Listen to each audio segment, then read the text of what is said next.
Okay, so good morning all. Welcome to the webinar series of ELP. We had a couple of webinars last few days, and today we intend to talk about the impact of COVID on the infrastructure sector. What we will be covering in this presentation is all the risk and opportunities in relation to this sector. All your lines will be kept on mute. If anybody has a question, please unmute your line and ask the question. But what we would request is that we have dedicatedly kept 15 minutes at the end for a question answer session. So we can take all the questions at that point in time. But nevertheless, if somebody wants to ask something in between, happy to do that as well. Okay, first of all, at the outset, we hope that all of you are safe and taking good care of yours and your family, and we are really into one of the unprecedented pandemic that we are really facing today. So how this has been evolving, what had happened when we were in the March first week or the second week, we were all normal waiting for our year end closure. We were fully geared up in terms of our activities, and then suddenly we start seeing the disruption. And second week and primarily the third week onwards, we have got into the lockdown position, and thereafter we had seen certain obligations, be it a contractual obligations or some statutory compliances, have been impacted badly. And then it has now leading it to certain damages or compensations, some fines and penalties. And eventually we now need to start re-looking at living with a new normal business, a new normal way of conducting our affairs. With that opening remark, how is this really impacted in terms of the sector, especially when it comes to a COVID? And we try to really look at it COVID as an impact from all the perspective. The first one is there have been cancellation and modification of a contracts. Then it has of course led to some operational challenges. We couldn't operate as regular as we could. In fact, it has been locked down completely.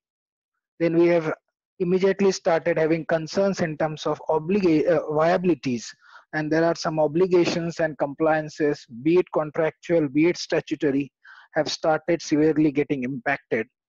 What we have seen thereafter, suddenly most of the contractee or a contractor have started looking at invocation of a force majeure clause or the frustration of the contract, and now which is eventually will then lead to certain disputes and damages. This is really an impact of COVID on the sector.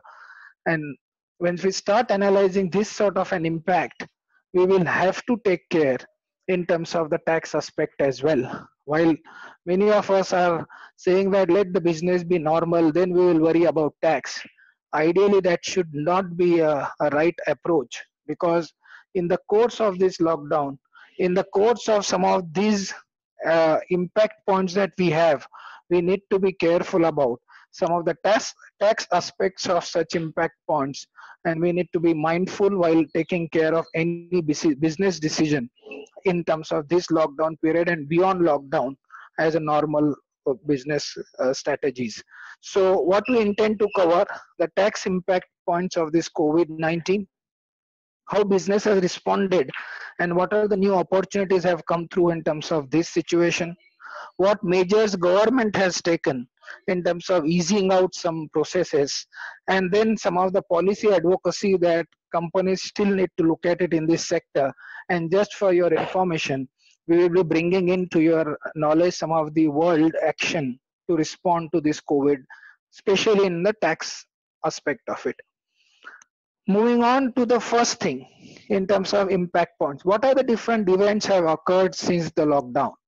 First, there have been accruals and advances, and now such accruals and advances have been effectively needed to be complied with as on 31st of March 2020. We don't have an extension of an accounting year. Therefore, we needed to give effect to some of the accruals and advances that we have received. And that itself could lead to some of the tax implications that we need to really worry about. Then damages and compensation. Would there be any tax implications when we talk about claims and damages and compensation, especially in this sector. There have been this sort of discussions have been at a peak today, where everybody has started looking at this sort of situations. Immobility of a people, immobility of the goods, installations have again created some problems and some of the miscellaneous stuff. Let's examine all of this and understand the tax implications of these sort of an events which are occurring in terms of this lockdown. Let's go to the first aspect, accruals and advances. On 31st of March, to close our books of accounts, we needed to account for some of the transactions. We need to bill something called unbilled revenue. We also need to bill something unbilled or accrued expenses. It is settled principle in terms of tax law. Merely passing an entries in the books of accounts will not have any tax implications. No difficulty, so far so good. However, in terms of the GST law, especially Rule 46 and 47, what does it provide in terms of a time of supply? It provides that in case of a continuous supply of service, that service which is provided for more than 3 months period is considered to be a continuous supply of service.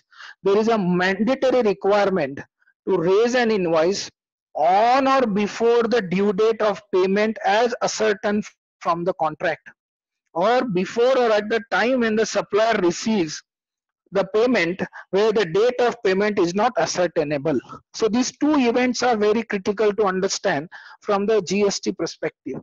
The first one, if my contract specifies as a certain event on which I need to raise an invoice on the customer, I am mandated in terms of the GST law to raise my invoice exactly on or before that date. Now, what does it entail? That as soon as you raise an invoice, there will be a GST liability which you will have to discharge based on the invoice what you have raised.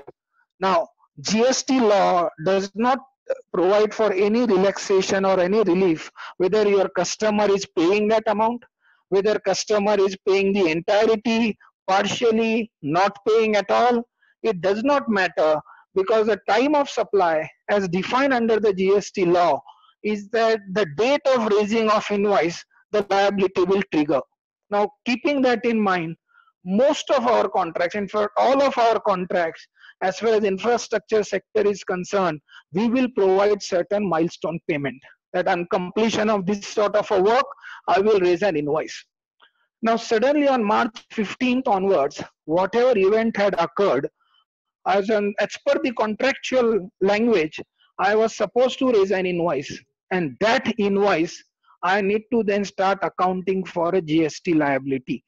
It does not matter whether you have taken this into books of account or not, but what matters is that your contract provides certain milestone that you need to adhere to, and you can't change those milestones. You will ask the question that, oh no, my customer will pay or not, I am not sure. I will decide when my customer tells me that okay, he will pay the amount. That option unfortunately does not exist. As soon as you have a contract which sets aside certain milestone, you will have to go with those milestone and raise an invoice. Typical examples which have been given on a regular basis is simplicity, like a renting of immovable property. If your landlord and you have agreed in the contract on the 5th May of the every month or 5th April of the 5th of the every month, you will raise an invoice, then irrespective of whether lessee today is paying it to you or not, you will have to raise this invoice on that particular date and start accounting for a GST liability. Similarly, a simple contract like annual maintenance contracts for all the equipments that we have, the maintenance contractor will have to raise an invoice whether in this lockdown period of 4 weeks or 6 weeks, has he rendered any services or not, really does not matter, because the contract provides for the raising of that invoice. So what is the problem here? The problem is that we would not be able to amend the contract before the rendition of service. So what is required at this stage is the parties need to sit together, agree to the revised terms of the contract, amend the contract and then only change the milestone, that will only give a relief of changing in terms of a time of supply. Now here parties are not sitting together today.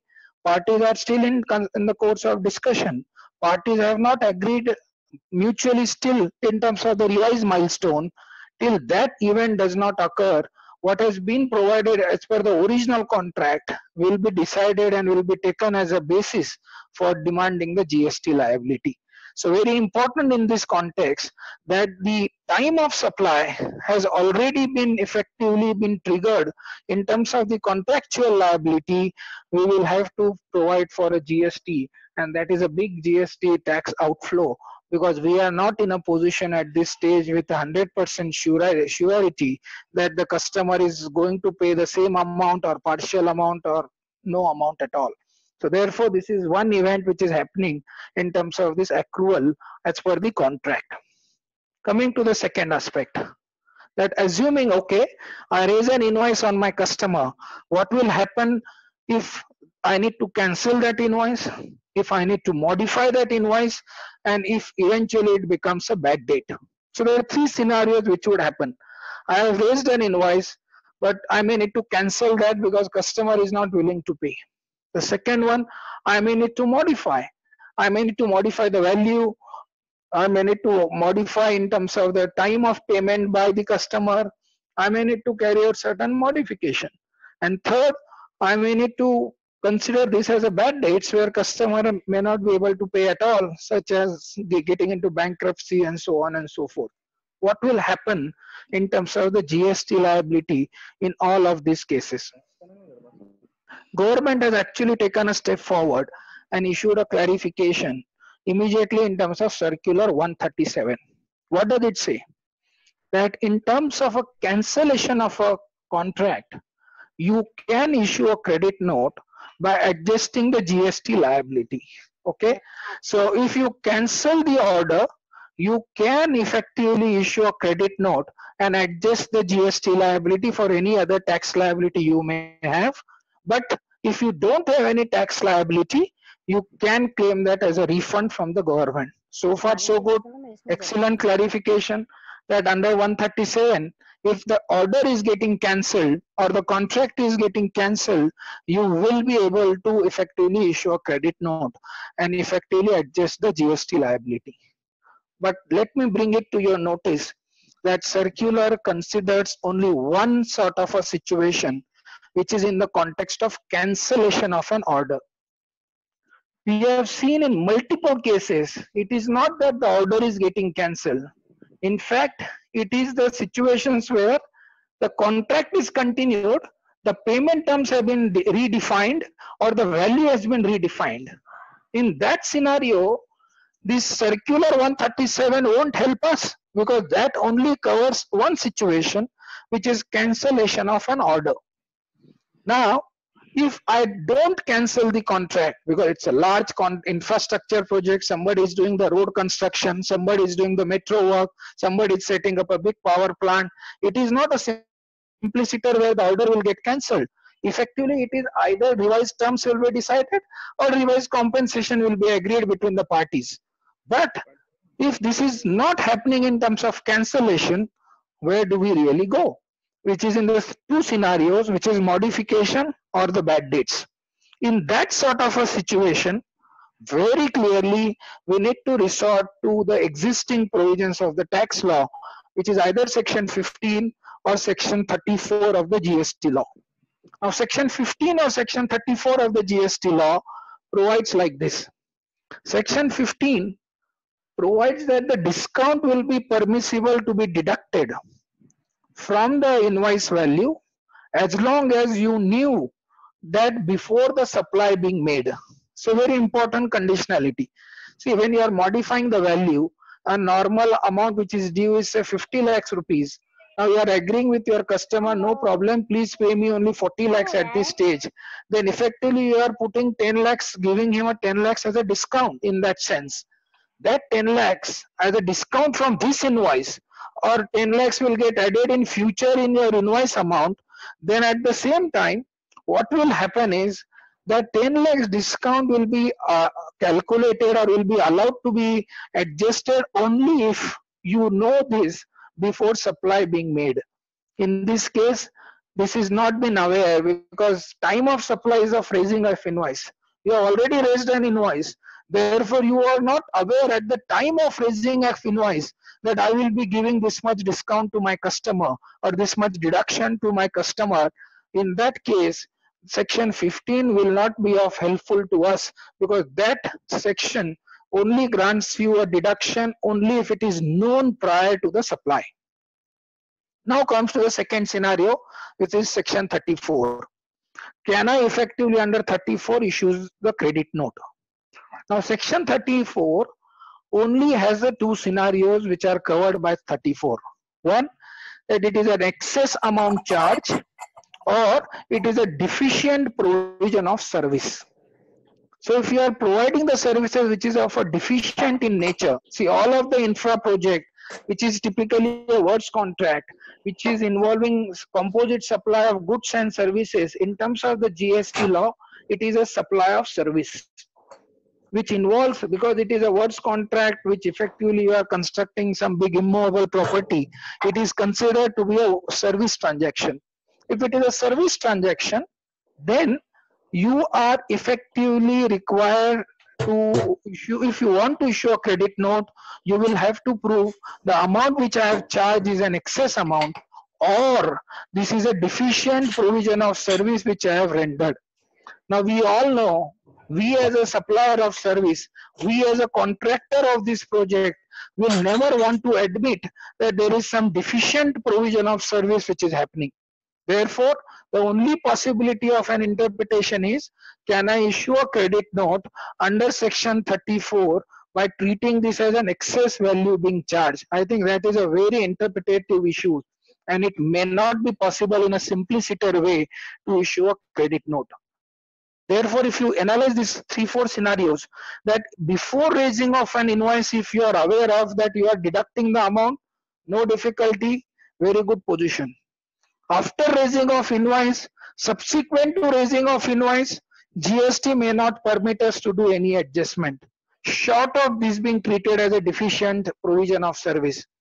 And unfortunately, if this becomes a bad dates after raising of an invoice, you will not have any relief whatsoever qua GST amount, and you will end up paying the entire tax as provided under the invoice, and there is absolutely no scope for raising of any credit note thereafter merely because it has become a bad date. So therefore, this sort of scenarios under the GST law aligned with what is happening on a ground level today, given the lockdown position, we need to be very careful and looking at that position before we do any action under the contract. Moving on to therefore the next issue, and which is what? The issue which is bothering many and many organizations. Now let me give you a simple example. We are advising our client who is effectively constructing a big infrastructure project in terms of say metro. Now metro project has also been halted and it is completely stalled today, and in that sense the clients have started working at a claim amount from the respective government and whatnot. Now when they've started analyzing the claim amount, say 100 crore rupees of a claim, and they sent us for verification whether this is fine, what not. And when we ask them what will happen to the GST on this 100 crore, the first question which has been asked to us, oh, this is the damage. These are the liquidated damages which I am claiming. This is like a compensation which I am claiming on account of force majeure, on account of frustration of a contract, and so on and so forth. Where is the question of GST being applicable in relation to such damages or a compensation? And let me tell you that the way the GST law in terms of its scope is so wide, therefore depending upon a transaction to transaction, each of such compensation or the damages may also potentially be liable to GST. And in such claim of 100 crore, if it is liable to 12% GST, straight you would end up receiving only 88 crores if you don't negotiate right upfront that any GST applicable on this will be charged extra. Now let's examine in this context, would there be a GST applicable on every such damages or compensation? Or is there anything in terms of interpretation that one can take?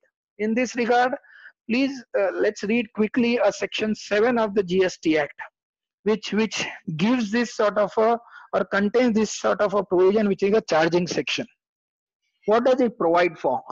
It says that all forms of supply of goods or services or both, such as sale, transfer, barter, exchange, license, rental, disposal, agreed to be made for a consideration by a person in the course and furtherance of business. If you look at it, it's a very wide in scope. Any transaction such as sale, transfer, barter, exchange, license, rental, everything. Secondly, it is in the course and furtherance of business. It is by one party with the other. It is for a consideration. Now the core issue comes up, is it really a goods or service? Now the way GST law defines these terms, goods or services, goods means anything a movable property, and services means anything other than goods. So if goods means anything in terms of movable, and services definition is so wide, which is anything other than goods, means everything under the sun as a commercial transactions will get covered in these two definition. Therefore, one cannot say that when I'm charging a damages, it is effectively not a service transaction because it is other than movable property in that sense. However, the one word preceding this word of goods or services is very important in this charging provision, which is supply. Supply of goods or services. Now, this term supply is not defined under the GST law. And what do you mean by this term verb used here as a supply here? And when we are doing some research, because this is a global definition, this is the global concept that India has borrowed in the Indian law. Now, when we look at this concept of supply, and when we did some research in terms of some New Zealand, Australian ruling, the one thing which is coming out there, to supply means to furnish or to make available or to provide something to the other. That means you'll have to make available something, you'll have to provide something to the other to constitute the supply of goods or services. So it contemplates doing some positive act for the other before this could be covered in the term supply. And in that is something with that jurisprudence will definitely help us. But more importantly, recently we have one Bombay High Court judgment in case of Bhai Mamu Bhai Trust, wherein one of the important observation that the judgment has, that if such payment lacks the necessary quality of reciprocity to make it a supply, then it won't be liable to tax.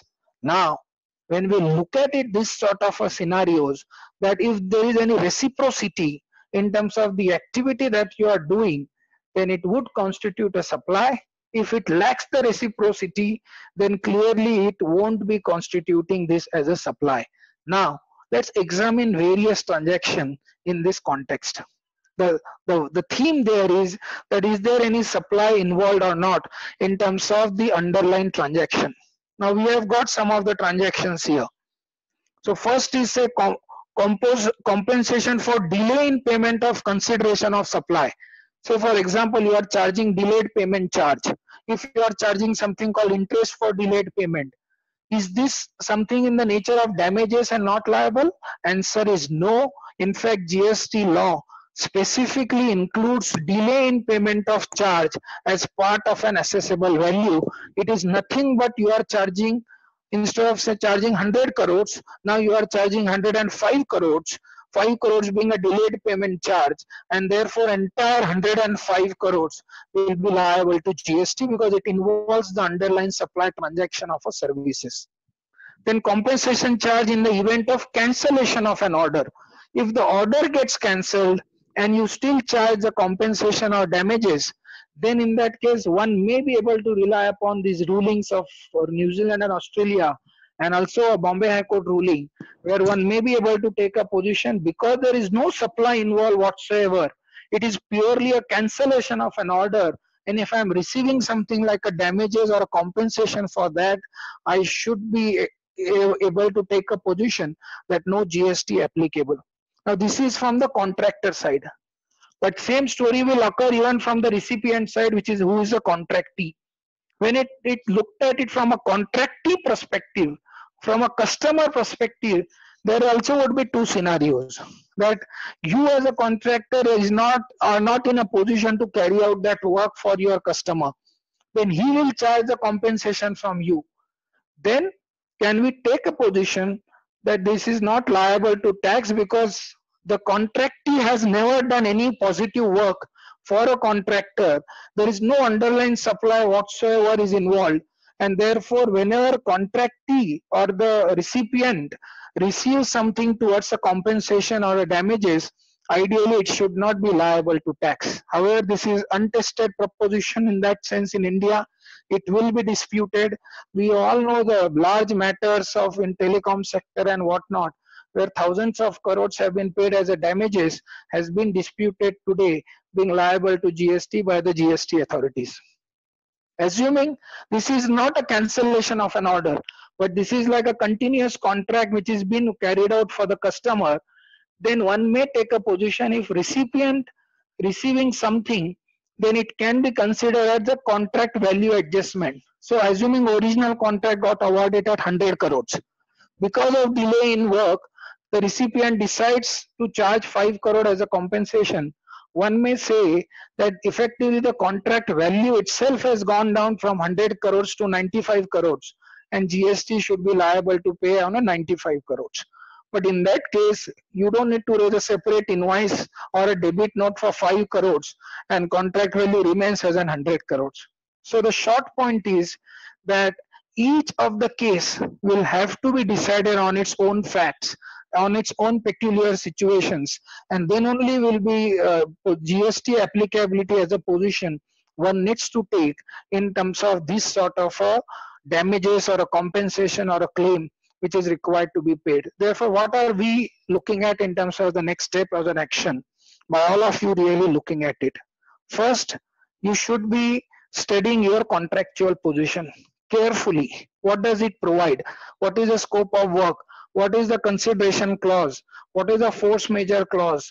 What sort of thing will happen if the force majeure occurs? Is my consideration will change, or is it provided at a separate line item being a damages? So first is study the contractual position.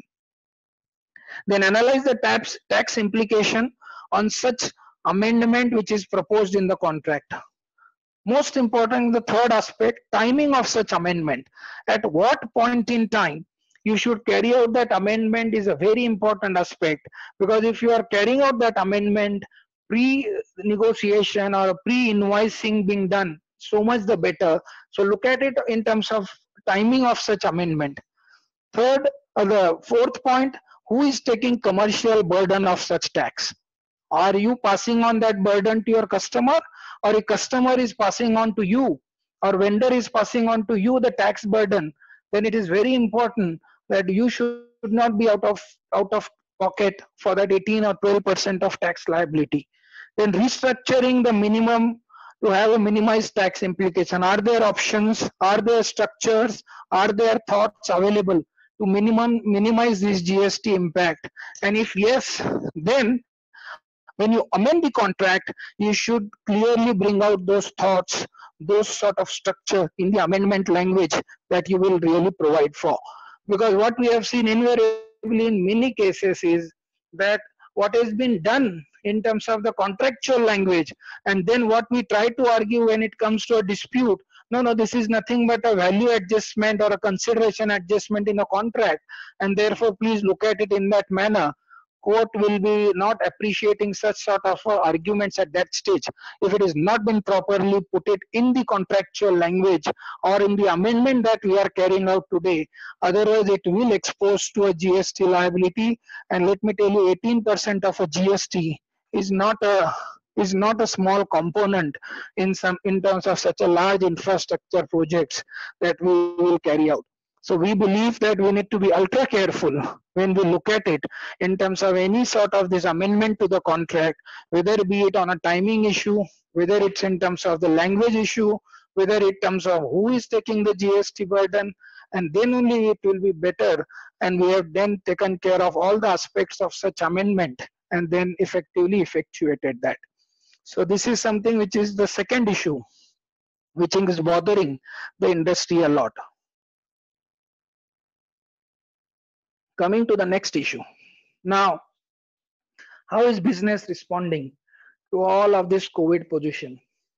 And what are the new things which are happening and what we are effectively looking at it? Now, when we are trying to put together the presentation, we all know that we are awaiting the vaccine. We are awaiting the treatment for a COVID. It is all we are playing in dark today. We don't have a clarity. Equally, the business will also now have a clarity in terms of COVID. Then we thought, what, given our experience with various clients, what businesses are really doing is COVID for COVID. The only treatment available today for COVID is a COVID. So what is that COVID treatment that businesses are giving today? The first one is preserve the cash. Cash preservation is the only mantra that every businesses are really looking at it. Second, optimization of cost. Clearly, today the cost plays a very important role, and how do we optimize in terms of cost? Third, vendor and customer focus. Selection of a vendor, agreeing to the customer needs. Customer is a king today, and therefore what are the things that we can really look at it in terms of my customer and vendor focus? Fourth, I being implementation of new normal regime. Lot of guidelines have been issued by the government. Lot of new things are happening, and we all need to now started giving response to that implementation, and therefore that also has some tax angle to it. And of course, being a donation and humanity, we will have a responsibility towards society, and all of the business are positively responding by giving certain donations on a humanity ground. Clearly, this is what the response for COVID to COVID, as what we believe is what businesses are really looking at it. Let's examine all of these responses and analyze the tax implications in respect of all of this. So let's start with first, cash preservation. Now, when we talk about a cash preservation as an issue, one thing which equally coming up, and every management is looking at it, how do I preserve the cash? What are the things that we can do? While we don't need to advise you on how do we preserve the cash, but we can definitely bring out some of the tax perspective of the cash preservation and the strategies there.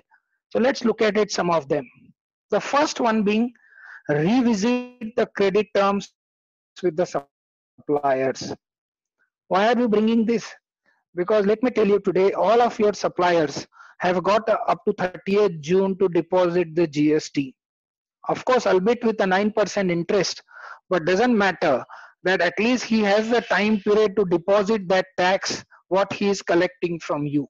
At the same time, that may also be further extended subject to what's happening in terms of days to come. Therefore, we need to start revisiting the credit terms with our supplier, that okay, we will not pay you GST because you don't have a liability today to discharge that GST. You have 3 months to discharge that GST, and therefore let's work out in a model that you will be paid GST only when you pay to the government.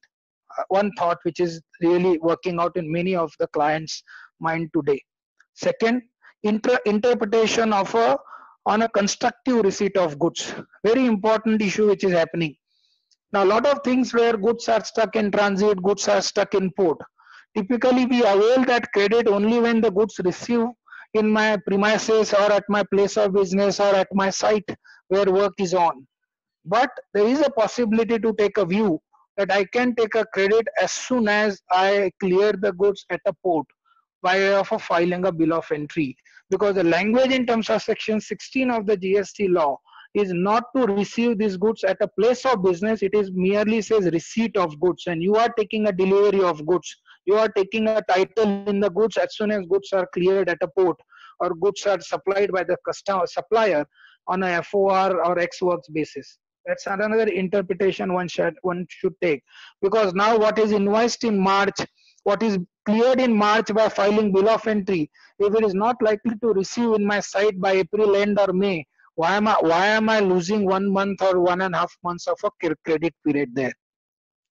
Third, what we believe is a cash crediting harvesting situation is re-examine the classification of goods and services. Very important. Till date, we have been taking very conservative approach. Oh, don't worry, even if you are charging 18% GST, doesn't matter, I will take a credit. If you believe liable to 28% charge me, doesn't matter, I am entitled for a credit. That won't help. Re-examine every sort of a transaction, whether it is rightly charging GST, whether it is liable to 12%, 18% or 28%. The conservative approach which we have been taking today effectively leading into a blocking of a cash in terms of the credits. Therefore, one needs to re-examine the classification of goods or services. Fourth point, very important in terms of renegotiation for retention money.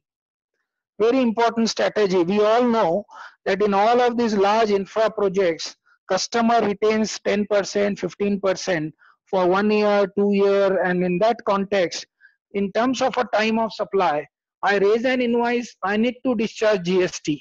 While customer pay me after a year or 2 years when that retention time period is over. Why am I doing that? Today, as soon as I raise an invoice, my GST liability is triggering.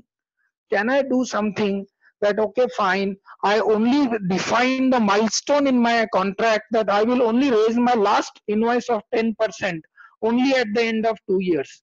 So milestone is changed, my GST liability also period has changed, and therefore I may need to pay GST only when I raise an invoice and receive that.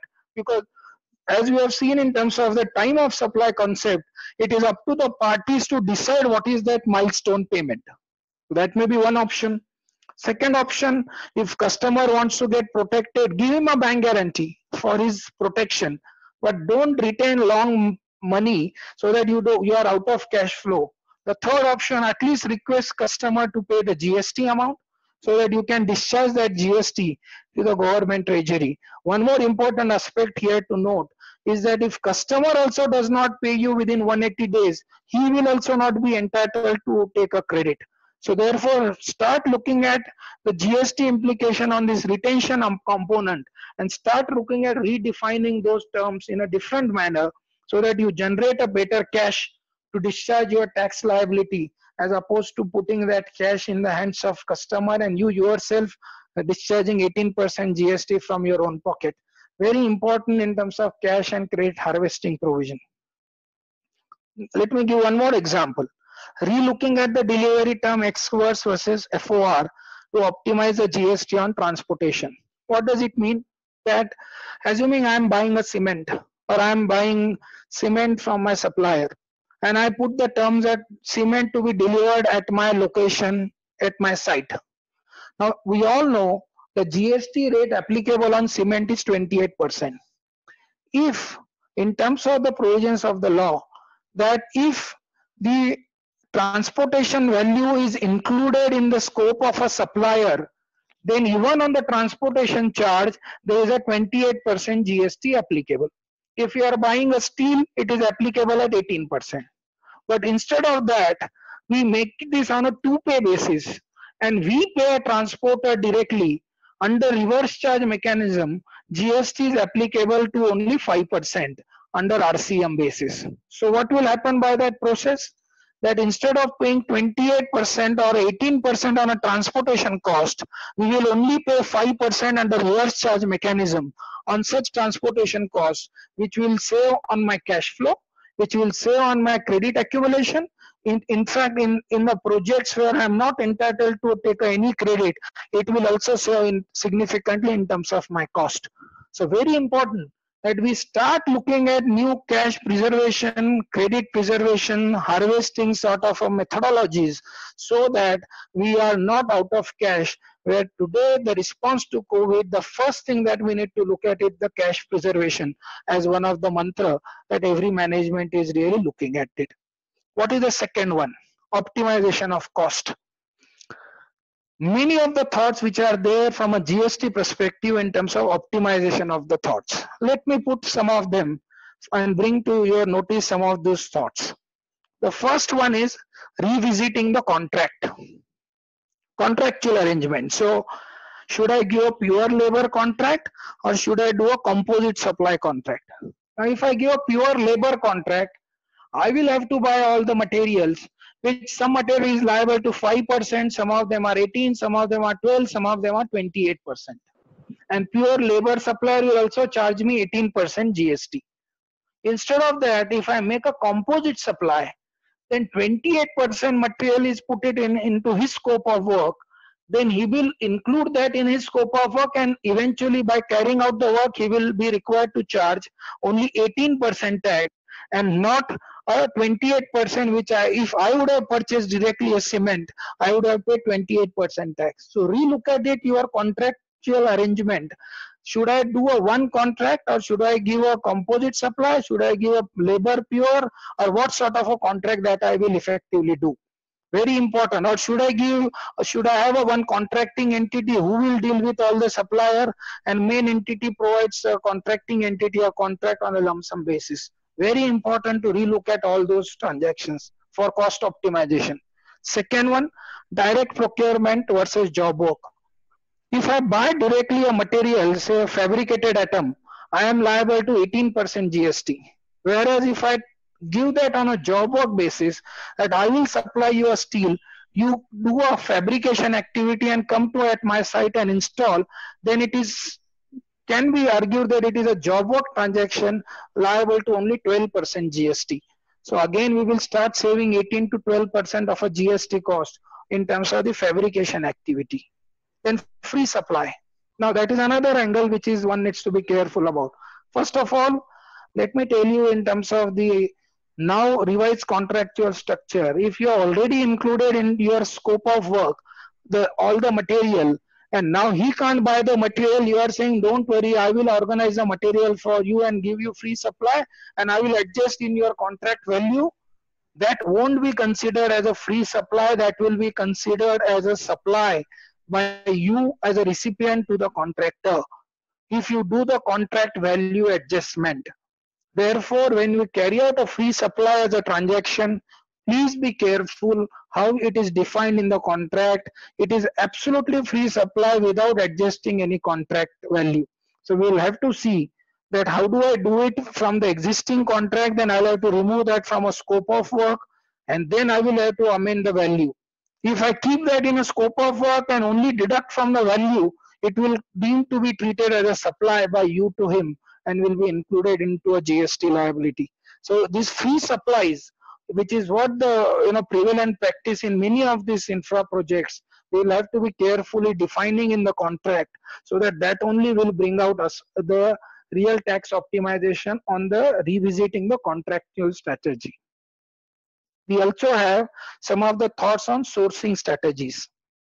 Now we have a composite suppliers. Now a concept has introduced under the GST law that even for a service provider, there could be a composite supply that you can effectively give, where the GST applicable is only 6%, while you are not entitled to a credit. But the projects which do not have any credit liability, you can give a contract to a composite supplier who will only charge a 6% GST. Then we also have very important that benefits under trade treaties. We have many treaties signed with the Asian countries, sorry, be it Malaysia, be it Thailand, be it other aspects, where we will have to be carefully looking at it to reduce the basic customs duty impact on all those trade treaties which are available. Somewhere it goes right up to 0, somewhere it is only 2%, somewhere only it is 3.5%. Re-examine those trade treaties. Second, project specific benefits. We have seen in multiple times that project is entitled to certain tax benefits which have not been considered. If you are carrying out the work for a CZ customer, there is a lot of benefits given. If you are carrying out a work for a project which is funded by some international funding agency, which gets a status like a deemed export, you are entitled for a lot of sourcing related benefits. If you are carrying out a project in a defense sector, which also gives certain benefits for you to buy certain material without payment of GST and a tax. So please start examining for every project that you are doing, are there any project specific benefits available, and are we using, analyzing and taking benefit of all of those when I start my cost optimization. Another important benefit available under the project import scheme. We have a scheme called project import where customs duty goes down to 5% depending upon project to project. So very important that do we avail the benefit of project import for all of these imports that I am making so that I optimize my cost. So a lot of thoughts are around here in terms of cost optimization, and that is one of the mantra now in the days to come that we all need to be really looking at it in terms of optimization all our cost and effectively reduce the project cost in terms of the transactions. Moving on to the next one is the vendor and customer focus. Again, there are few thoughts in terms of GST. While we will not get into your commercial transactions, but let me give you few thoughts on that as well, where vendor and customer focus. Go down. Now, when it comes to vendor and customer focus of a transaction, now what is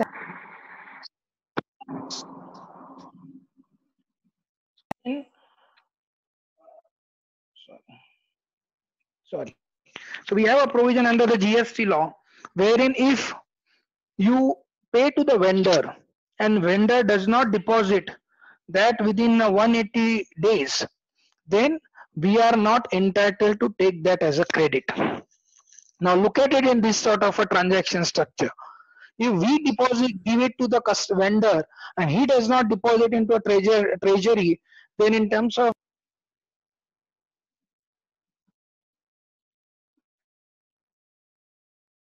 Rohit, we are losing your voice. okay. So hello, is it better now? Yeah. Yes. Yeah, we can hear you. Okay, so believe me now, given the way the things are happening now, we would see that there are a lot of defaults which are likely to happen in the course of these GST liabilities. And we end up paying to our vendors and they don't deposit in terms of their GST to the government. We will having loss of a credit. Therefore, what do we really do? So first thing first is that we should now start bucketing our suppliers into two different aspects. Supplier category 1, where we know that they will deposit whatever we pay, all large organizations. And supplier category 2 is that they may or may not deposit the tax in the government treasury. Therefore, don't make the GST payment to them till they don't give us a proof of payment of tax. Very important here, because now we will have to start taking a cautious approach in terms of selection of vendors as well, because non-payment of tax by them will lead to a loss of a credit to us as well. Moving on to the customer specific approach as a customer focus. We also have customer focus strategies that we'll have to really work out. Next slide, Adesh. Okay, in that context also, now we have some thoughts which we have seen practically happening. So liquidity incentives. Okay, we have a terms of a contract after payment is due after 6 months. Now if you pay me early date, I will of course give you what is the interest benefit that I get, but I will adjust my contract value, which will also save you GST to you. So let's look at it. If my 10 crore rupees is due after 6 months, if I give you today or after a year, if I effectively give you that GST or the 10 crores today, after changing the milestone, I will give you 10% benefit. So I will, instead of paying you 10 crores, now you please pay me 9 crores. So good. I have got a 9 crores in hand today. Customer has saved 1 crore. But that's not the only saving. In fact, you may also save 18% GST on that 1 crores, which is that you only need to now require to charge GST only on 9 and not on the 10 crores if you amend the contract. So customer is not only getting a benefit of 10%, which is the interest component, customer is also getting a benefit of GST on that, which is otherwise cost to them. So one can start incentivizing for a liquidity and start giving better discounts so that you have a better credit terms, you improve your liquidity, and customer also gets a benefit not only of the interest but also GST on that interest portion by reducing the contract value. You also can redefine the milestone for GST purposes. Let's look at it. As we discussed, the milestone is assuming on completion of certain activity, on completion of percentage completion of 20% of work. Now, assuming that 20% completion is happening something in April end, if we can look at it that if is it really happening on April end or can it be happen in May first week? If it you if the work is been done in the May first week, then you will get one more month to deposit the GST into the government treasury as opposed to April end. So we will have to decide in terms of what are those milestones in terms of work completion and what are those milestones which I can define in the contract, like we discussed the example of retention money, so that I defer my GST liability itself. And last point is restructuring the contractual arrangement. Very important that we start restructuring the contractual arrangement. Should I even call the customer? Should I have a complete one value defined for goods and material services? Can I have a separate value defined for goods and separate for services?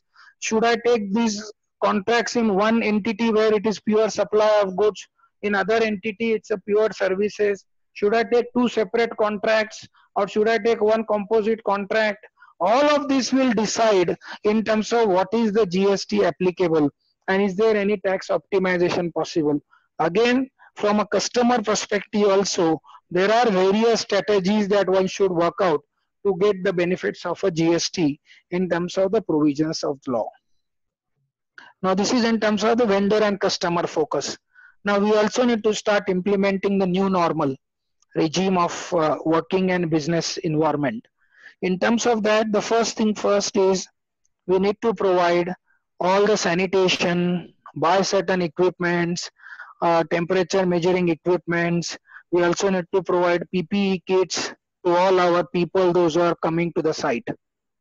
Whether the question comes up, the GST paid on this, will it be available to me as a credit? Because we have section 17(5), which says that if something used for a personal purposes, then the credit will be denied to you.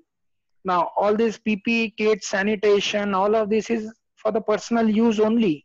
Therefore, will this credit be available? When we had examined in this sort of a context and looked at it, the erstwhile SENVAT credit related provisions, this should not be considered as a personal use because this is a mandatory requirement under the law, which has been asked me to provide this. But more importantly, this is like for the purpose of safety and health issues of the people. Like we had a judgment in the context of safety shoes, safety gloves, which have been provided in the factories, and the credit has been allowed. And therefore, this should not be considered as a personal use as contemplated under the GST law, and the credit should be allowed in this context. Moving on to the next issue of course, this new normal, what's happening in terms of that, there have been inventory losses. Lot of inventory is getting lost, being now non-moving, it is becoming obsolete, it is damaged, it is some of the cases it has been theft or lost or stolen. So what is happening on all of these inventory losses now? We have a provision under the GST law that something which is lost, stolen, destroyed, written off, we will not be entitled to take a credit, and therefore we will have to now account for that any quantity which we are declaring being damaged or lost, we will have to proportionately reverse the credit as well. Therefore, now the site is shut for last 1 month. Is the inventory is there, safe there, damaged there, not there? All of this will have to take care. And if we have inventory which is lost in this transition period, we will have to really also account for the GST credit being reversed on that amount. Therefore, the consequence issue which comes up, the GST which is getting lost, can I set off that through an insurance company? So we have seen in the past that the insurance companies are also claiming that amount of GST loss of a credit that is considered as a loss to the companies. But whether this insurance claim itself is considered as a supplier liable to GST, answer is no, because that is a monetary transaction, no GST being applicable on that. But clearly, any lost amount, you may potentially able to see the GST component also on that and claim from the insurance companies, of course subject to the policy document and the provisions provided therein. Moving on to the next one is in terms of mobility issues. We have seen a lot of mobility challenges which is happening, whether it's for the people or whether it's for the goods. Now, in terms of the people, we we wanted to bring to your notice some of the important aspect that large projects also have a lot of non-resident flying in India and supporting in terms of the execution of a project. We have been taking a position because that does not constitute PE in India, because they don't stay in India for more than prescribed days. So 60 days, 120 days, or 180 days. But if they are stuck in India, they came to India and stuck in India on account of lockdown, clearly that period will also be counted for the purpose of calculating their own residential status at an individual, but also for deciding the permanent establishment for a non-resident entity having in India. So please be careful about now this period of stay because of this lockdown, because of this immobility. We may need to consider re-examine the residential status of all non-resident who are working in India for us, be it our own Indian people, those who are staying outside India and wanting to take a status as non-resident. Their non-residency status also is now into question mark depending upon how much they are staying in India. And also all the foreigners coming in India, staying in India, we will have to examine their status as well, including the PE issues in that context. Another important thing, many of you have the entities outside India where projects have been carried out outside India. We have been planning in a manner where we don't expose to place of effective management POEM being in India. That also we need to be careful about, because now you can't go out and have a meetings outside India being a directors, and therefore do we have any risk of POEM being considered to be in India, and re-examine that position and insulate from that perspective. PE also has one consequence effect of place of business being considered in India, even from the GST liability. There should not be any exposure, but many a times we have seen the GST authorities taking a position that once the entity has a permanent establishment in India, he should be paying GST and not you under reverse charge mechanism. So these sort of a consequential issues are also there when we talk about the permanent establishment and mobility hurdle in terms of the people. Similarly, mobility hurdle in terms of goods also, we have lot of things need to take care of it. Like goods are in transit, eBay bills have been lost, or can I take a credit in advance? Can I do something in terms of the mobility, which are the goods which are been stuck in transit? And we will have to also plan in that context as well, in the context of goods and availability of credit thereof. Go down. Next slide. Another important issue is in terms of the TP adjustment. If you are doing something with the foreign entities or many of the project who are entitled for certain exemptions, and you have been following the domestic transfer pricing scenarios, now that cost plus cost allocation will also be need to look at it very differently, and that cost plus markup also a margin, because if you don't charge, now what we have seen already that foreign companies are not accepting a regular markup now, and if you do that outside the books adjustment only for the tax purpose, you will have an exposure from GST, because GST law requires the physical receipt of consideration for the cost plus services. So we need to be careful about in terms of some transfer pricing adjustment also, and a consequential effect of GST on such transactions. Therefore, what's happening now in terms of the last point of this response of business is the donation on a humanitarian ground. Clearly, all of us have came forward as a responsibility towards the society. We have been giving donation, we have been doing lot of stuff in terms of those activities. Now, what is happening as a GST in that angle also, that whatever CSR spend that we have, can I take a credit of GST on that activity? So if you are spending this in cash as a donation to PM Care Fund and whatnot, then clearly it is no GST applicable, no credit as a question of credit being arise. But if you are doing in terms of kind, you are buying the goods, distributing that free, you are doing something for various beneficiaries. In that case, one can look at it the GST angle also. While we have a bar under the GST law that what you have taken, if it's given as a gift, then still credit is not available. So there are three tests that we should be really satisfying. that what you have bought is in the furtherance of business. If this is a mandatory CSR which you are required to spend, then it is in the furtherance of business. We have settled principle on that. Then are you using this and giving it this as a free of cost, or are you giving this as a gift or not, is the second condition. And third, do you have underlying documents which will enable you to take that as a GST credit. So all these CSR spend, while we are doing this as clearly our responsibility towards the society, but one can look at it the GST cost in that also, if it is possible to take that as a credit. Therefore, what is happening as a overall thing, that lot of evolving strategies that we all need to be really looking at it, whether it is a cross charge, whether it is other planning, whether it's a vendor, whether it's a common credit, whether it is a non-taxable supply or a taxable supply. And all of these strategies are evolving, and we need to be really careful about in terms of planning those and taking all of the right action and the precautions from a GST perspective before we actually look at every transaction into the new normal scenario. I will stop it here now and request my partner Gopal to take up some of the government measures which have been taken by the government in supporting in terms of this COVID-19 and response in that effect. Over to you, Gopal. Thanks. Obviously, the Mool Mantra is to fight COVID with COVID.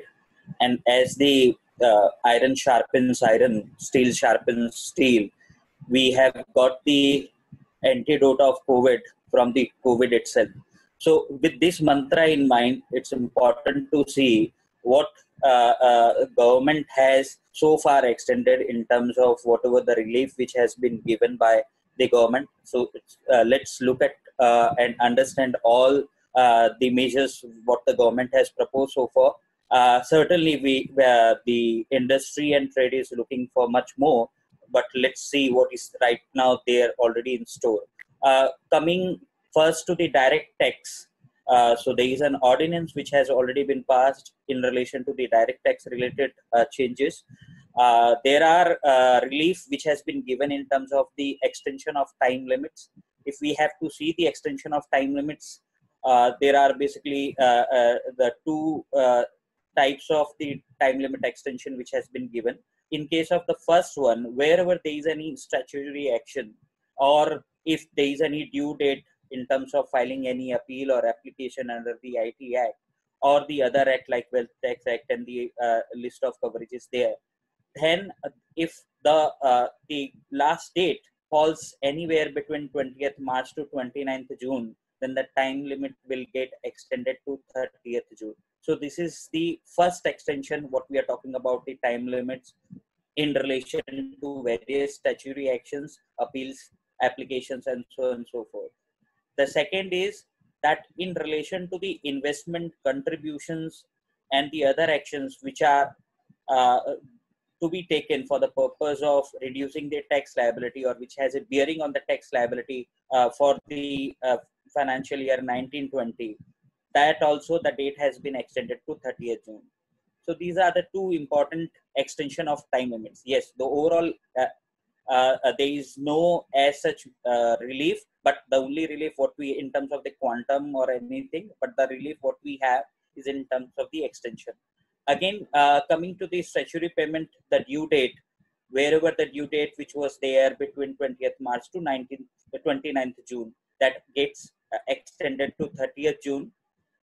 However, here one has to see that there is an interest liability of 9% per annum, which is effectively 0.75% per month. Certainly, no penalties and prosecutions. So that is a clarification which has been made. There are legislative amendments which would be there to enable the 100% deduction from taxable income in case of the PM Care Fund. So that is already there. So this is all about the changes which are there in terms of the direct tax. Coming to the indirect tax regime, here what we need to understand that as far as the extension of time limit is considered, all the custom, excise and service tax related, wherever there were filing of appeal applications and the time limit was expiring somewhere between 29th 20th March to 29th June, all gets extended to 30th June. Similar provision what we just read for the direct tax. One important and interesting insertion in the GST Act, which is the introduction of Section 168A. Now, Section 168A has been brought about by way of the ordinance, since the Parliament is not there. The important significance of Section 168A is that government has been given specific power to extend the time limit in respect of any action which cannot be completed or complied due to force majeure. One indications which it clearly gives that the current COVID-19 situation could be treated at par with the force majeure. So that's an indication which comes from the Section 168A. So the relief would be granted by way of notification, and such notifications can be made retrospective in operations. So this is something which is specified in Section 168A, which has now inserted in this CGST Act. So these are the important aspects. What is a force majeure clause in a particular contract? Right now, we are not dealing with that because that's a different aspect altogether. But yes, wherever we are taking any position, we can very well rely on this Section 168A, whether COVID-19 per se in general sense can amount to a force majeure. So this is all about the ordinance under the indirect tax. Now, coming to the GST payment, as we saw that there were direct tax related changes. Similarly, the indirect related changes in the return filing dates and all. Now, coming to the GST payment, as far as the GST payment is considered, first thing what we need to understand is, in terms of filing of the GST returns, there has not been made any changes in the due date. So the due date of filing the GST returns remains intact. It remains as it is. There is no change. However, what the government has proposed, a lower rate of interest if all the payment is made up to 30th June. Now here also, one has to see that the rate of interest will certainly be different in depending on what is the class of the SSC, depending on the aggregate turnover in the preceding financial year. So for different class of SSCs, the rate of interest and the corresponding date may vary. Now, for the first bracket, which is the topmost bracket where the turnover is more than 5 crores, in those cases, the rate of interest would be nil for the first 15 days from the due date. So for first 15 days, no need to pay interest even if the return is filed late. Thereafter, there is a reduced rate of 9%, and certainly the one condition which remains there in relation to this late filing is that the all GSTR 3B must be filed before 24th June 2020. Similarly, for the second category and the third category, the second category pertaining to cases where the aggregate turnover is between 1.5 to 5, and the third category is where the aggregate turnover is less than 1.5 crore. In all these cases, irrespective of days, the rate of interest is nil, but certainly the conditions and the compliance as to the filing of GSTR 3B has to be there before the specified due date, which is the 29th June or 30th June or 3rd or 6th July, as specified for the respective months and tax period which are there. So this is an important aspect which needs to be taken into consideration, that this relief has been given in terms of the interest, no change in due date.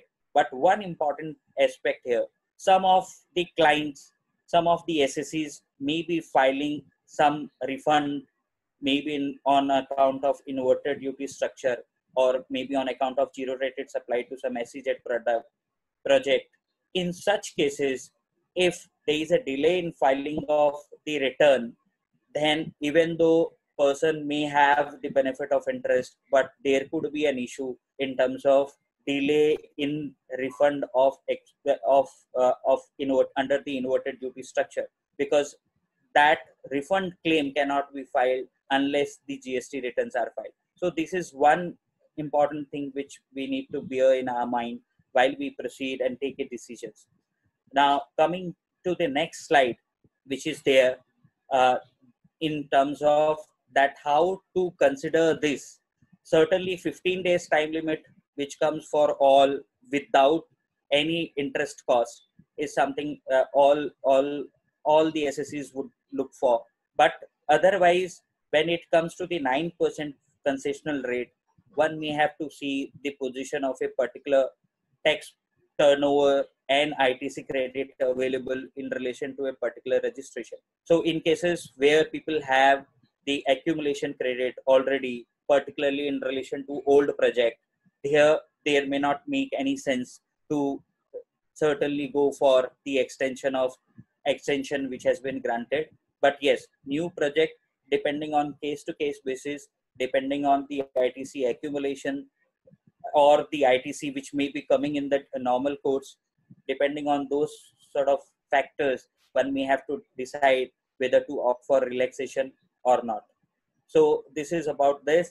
Now coming to the next slide, what we have in front of us is others. Next slide is the other aspects what we need to consider.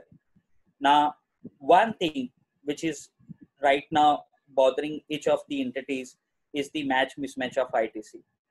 If there are a delay in filing of the returns, the question which comes is that what will happen about the match unmatch mismatch with the 10% restriction which has recently come. Now, in this connection, notification 30, there is already a measure which has come into picture that for the tax period Feb to August 2020, the true up can be done up to September 30th, 2020. So this is something which is there. But yes, what is not clear that what would be the impact in terms of the interest which may arise because of any reversal of such excess unmatched credit. Second issue which is important, which is there is that the other operational return apart from the GST 3B all have also gone extended and deferred to June 30th. And in terms of in relation to GST audit, the due date for the FY19 and FY20 has also been extended to 30th June 20 and 31st of December 20. One important point here which we need to know that RBI has, in terms of its policy, has relaxed the time limit for realization of export proceeds on goods and software from 9 months, the existing 9 months, to 15 months. So for all the exports which are made up to July 31st, 2020, there is a relaxed time limit which is there. So that may not apply to GST. That's right. Right. But this is one thing which we may consider. Now, coming to the next slide, in relation to the provisions which are not relaxed, that certainly, yes, there is a relaxation in terms of filing the return, but important concept as the time and value of supply, as the date of tax invoice when it ought to be issued in terms of section 31, pertaining to GSTR1 and the other returns in terms of section there where the exception of section 3, 4 and 5 are there. So one important point which is there is when the time and value of supply and date of invoice, obligation to issue invoice, when these has not been extended, then under the lockdown and COVID-19 situation, how such would be dealt with? Because once there is a liability and an obligation to raise an invoice, that is something which needs to be met. Another issue which is there is that in terms of the provision relating to the 180 days time limit for making payment to the vendors for the purpose of the eligibility of the credit, that is also has not been extended. So that means no payment, no credit, and effectively the reversal of credit, which may entail the additional interest liability. Now, coming to the next slide, which is there. Hello. Adarsh, go down. Adarsh, go down. Just doing some technical issue. Just 1 second. Okay. Yeah. So, in the meanwhile, what we need to really clearly, see and hear that yes, there are these extensions which are there. The two more extension which we need to also bear in mind. One in relation to the goods which have been sent to the site under the delivery challan. So in all those cases, be it capital goods, be it the consumables, where the time limit has been is expiring during the period 20th March to 29th of June, all gets extended to 30th June. Another point which is in relation to filing of refund application, there also the time limit has been extended to 30th June. So it would be important for those who may be filing refund application under the inverted duty structure. Now coming to the next slide, which is also others next slide. Yeah, the state dealing with the state level extensions. Miscellaneous extensions also, which we need to consider here. That two schemes, what we have been talking about, Vivad Se Vishwas scheme, which is under the direct tax, and Sabka Vishwas, which is there under the indirect tax. For the Vivad Se Vishwas scheme, which is the newly minted scheme and came late after the Sabka Vishwas scheme, here for the first phase, that's a phase one, the time limit has been extended up to 30th June. So that's an important change which is there, so that people have the time to consider this and make a relevant application by 30th June. So that's the date for the first phase. Second important aspect is in relation to Sabka Vishwas scheme. Although the scheme has already expired in terms of filing the application under the scheme, but the two due dates have been extended. One in relation to the determination of the amount payable, that has been extended up to 31st of May. Second, in terms of making a payment of amount which has already been determined, that gets extended to 30th June. So this is an important extension. So we again need to be mindful, no extension of the scheme as such, it's only the extension in the due date of determination of the amount payable and the due date for payment of the amount already determined.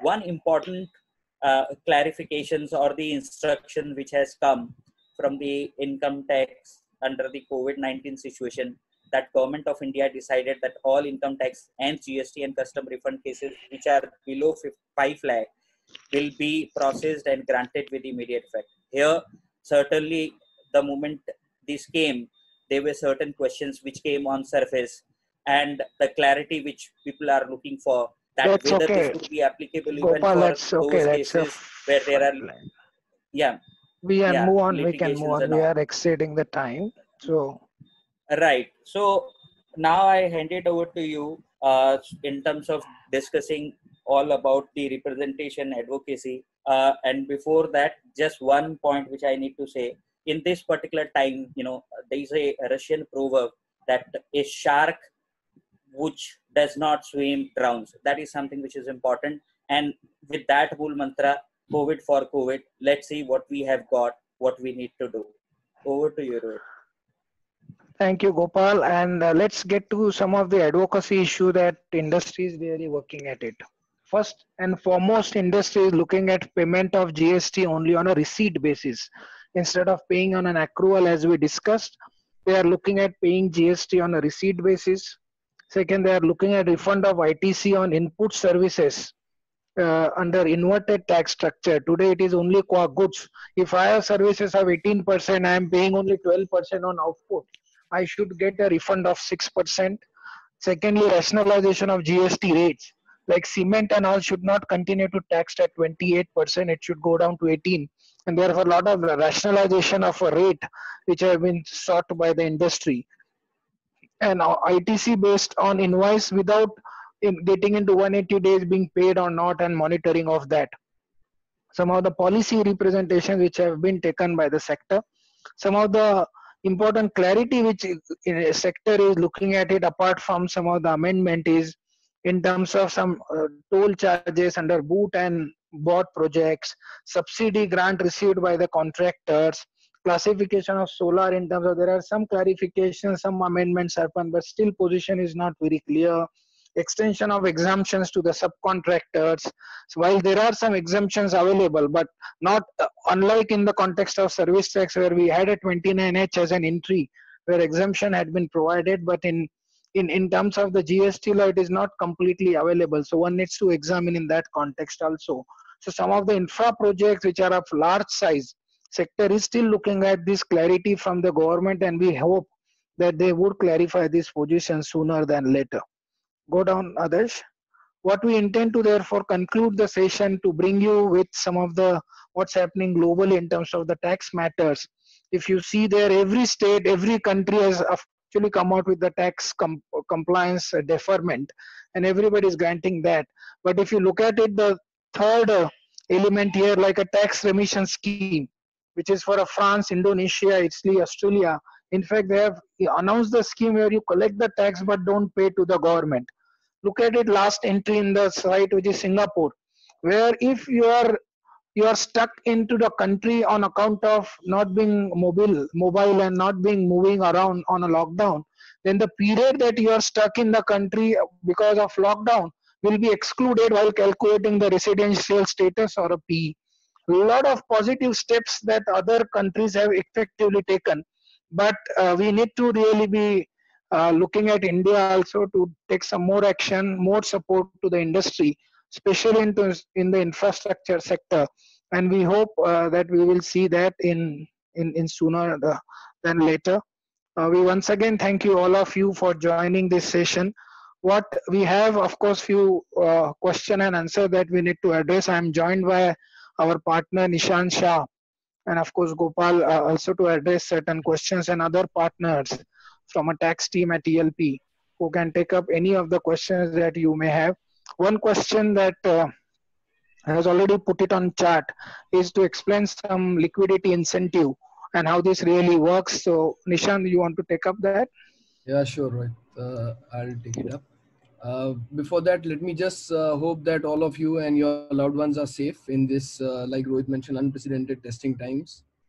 And I'll come to liquidity, but just before that, one point I wanted to again highlight is that, in this era, this one phase which has come through, a lot of our projects have become standstill, and therefore, our machinery is also sitting there and everything is completely on a standstill. And no sooner it opens, we are just hoping and expecting that, and each of the project managers are also expecting that they would expedite the execution of the project at a much faster pace so as to recover the lost time.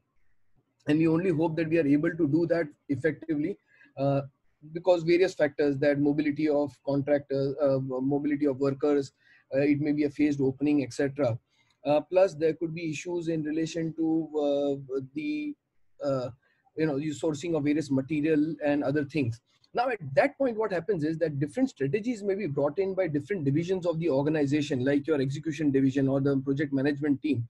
I think the finance team and the tax team will start playing a significant role, and it is important for them to highlight the various issues from a tax perspective which will come up, and indicate that to the various teams, the strategic teams, so that any loss of efficiency because of an additional burden of GST can be avoided.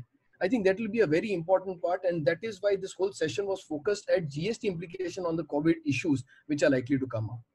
Yeah, and with that, let me just come to this, the point of liquidity incentive that we had highlighted. The whole purpose of liquidity incentive is that in this era and this phase, which we are passing through, the most important mantra, as Rohit also mentioned, is cash preservation. Cash is going to become critical because there is no clarity as to how long this lockdown is going to go on, or how long this concern is going to be impacting us. At that point in time, it will be very important that we are able to come out with such structures or schemes that entices our customers to make it facilitative for us to get the consideration either in an effective manner, at an earlier manner, such that it's a win-win situation for both. And this is what we are structuring or calling it as a liquidity incentive, that if you offer an early payment scheme or something, it may reduce a total burden, but you need to structure it in a manner that it's not called as a discount, because like we saw that section 15 allows you reduction of GST liability vis-a-vis discount only if it is pre-decided, known at the time of supply, or it is part of the agreement. This is a post facto introduction which is happening, and therefore how do you structure it? How do you make it?